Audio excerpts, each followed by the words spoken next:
a little walk to the edge of town and go across the track where the viaduct looms like a bird of doom as it shifts and cracks. Ano nga ba ang Bangko Sentral ng Pilipinas? Ang Bangko Sentral ng Pilipinas ay isang espesyal na institusyon kung saan sila ang nangangalaga sa pera ng isang bansa. Ipapasya ito kung magkano ang pera sa isang bansa at magkano ang tubo sa pagpapahiram ng pera. Makatutulong itong tiyakin na sinusunod ng mga regular na bangko ang mga patakaran at gumagana ito ng bangko. Saan nga ba matatagpuan ang Bangko Sentral ng Pilipinas at kailan ito itinatago? Ito ay matatagpuan sa Mabini Street, Malate, Manila, Philippines 1004. Ang BSP ay tinatag noong January 3, 1949 upang pangasiwaan ang sentro pinansyal ng bansa. Ang Bangko Sentral ng Pilipinas ay ang bangko ng mga bangko dahil pinangangasiwaan nito ang lahat ng institusyong pampinansyal ng bansa. Bakit nga ba mahalaga ang Bangko Sentral ng Pilipinas?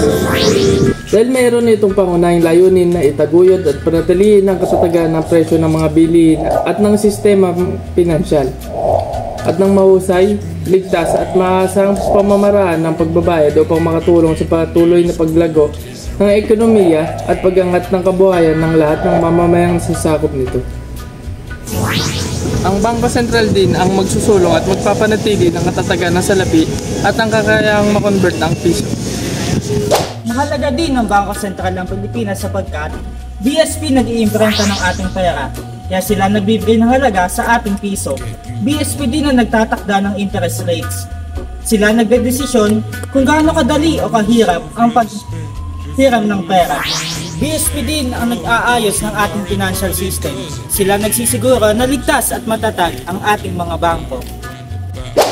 Ang BSP ang nag-iingat ng ating foreign reserves, kaya't nasisiguro na may sapat tayong pera para sa pangangailangan ng bansa.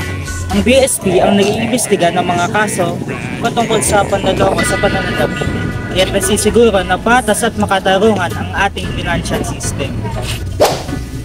Isa rin sa pangunahing tungkulin ng Bangko Sentral ay upang maging stable ang kapatagan ng presyo, kapaunlad at malusog na paglago ng ekonomiya at pagtaas ng oportunidad ng trabaho. Layunin din ito na matiyak na mapanatili malakas ang piso at madaling palitan ng ibang pera. Ang New Central Bank Act na kinikilala bilang 7653 ay nagbibigay ng balangkas na nagpapahintulot sa Bangko Sentral na gumana ng mas epektibo. Binibigyan ito ng Bangko Sentral ng autonomiya na gumawa ng mga independent decision tungkol sa pera, bangko at mga pautang. Bukod pa rito, mananagot sa Bangko Sentral ang mga aksyon na dapat malinaw sa ipaalam sa publiko ang mga desisyon nito. Alam niyo ba na si Roberto Carlos ang kauna-unahang gobernador ng Bangko Sentral ng Pilipinas at simula 1949, mayroong 12 gobernador ang nanungkulan sa BSP. Sa kasalukuyan, si Felipe Medela ang kasalukuyang gobernador ng Bangko Sentral ng Pilipinas. Alam niyo na! Kung wala ang Bangko Sentral ng Pilipinas, ang ekonomiya ng Pilipinas ay magkakaroon ng malaking pagbabago at magsasanhi ito na iba't ibang suliranin katulad ng kawalan ng matatag na pera. Ang BSP ang responsable sa pag-i-issue ng pera sa Pilipinas. Kung wala ang BSP, maaaring magkaroon ng iba't ibang uri ng pera na ginagamit sa bansa na magiging sanhi na kaguluhan at kawalan ng tiwala sa sistema ng pananalapi. Ang halaga ng pera ay maaaring mag-iba-iba ng malaki na nagpapahirap sa mga tao na magplano para sa hinaharap at magdudulot ng kawalan ng katiyakan sa ekonomiya. Kung walang central bank ang isang bansa ay maaari itong mawala ng isang ligtas na sistema sa pananalapi. Ang BSP ay nagre-regula at nangangasiwa sa mga bangko at iba pang institusyon pinansyal sa bansa. Kung wala ang BSP, maaaring magkakaroon ng kawalan ng tiwala sa mga bangko na nagdudulot ng pagbagsak ng sistema ng pananalapi. Ang mga tao ay maaaring magdalawang isip na magdeposito sa kanilang bangko. Trivia time! Alam niyo ba na ang idea ng Central Bank ay nabuo ng isang grupo ng Pilipino at kinonceptualize noong 1933 para may patatag ang bill na ito? Alam niyo na! Maaari rin itong magdulot ng hindi makontrol na inflation. Ang BSP ay may tungkulin na kontrolin ang inflation ng bansa. Kung wala ang BSP, maaaring magkaroon ng hindi makontrol na inflation na magdudulot ng pagtaas ng presyo ng mga bilihin at serbisyo. At ang panghuli, maaari tayong mawala ng akses sa mga serbisyong pinansyal.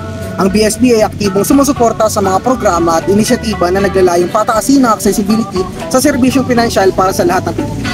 Kung wala ang BSP, ang mga individual, partikular ang mga nasa mga rehiyong kulang sa serbisyo, ay maaaring humarap sa pinaghihigpitang pag-access sa mga serbisyong pinansyal. Trivia time! Alam mo ba na ang BPI o ang Bank of Philippines Islands ang kauna-unahang mainunsad na bangko sa buong Pilipinas at ang kauna-unahang bangko sa buong Southeast Asian region. Alam mo na! Sa pangkalahatan, BSP ay mahalagang papel na ginagampanan sa pananatili ng matatag na ekonomiya ng Pilipinas. Kung wala ang BSP, ang bansa ay maaaring harapin ng mga seryosong hamon na magdudulot ng kahirapan at kawalan ng katiyakan para sa ordinaryong Pilipino. Ayun lamang po.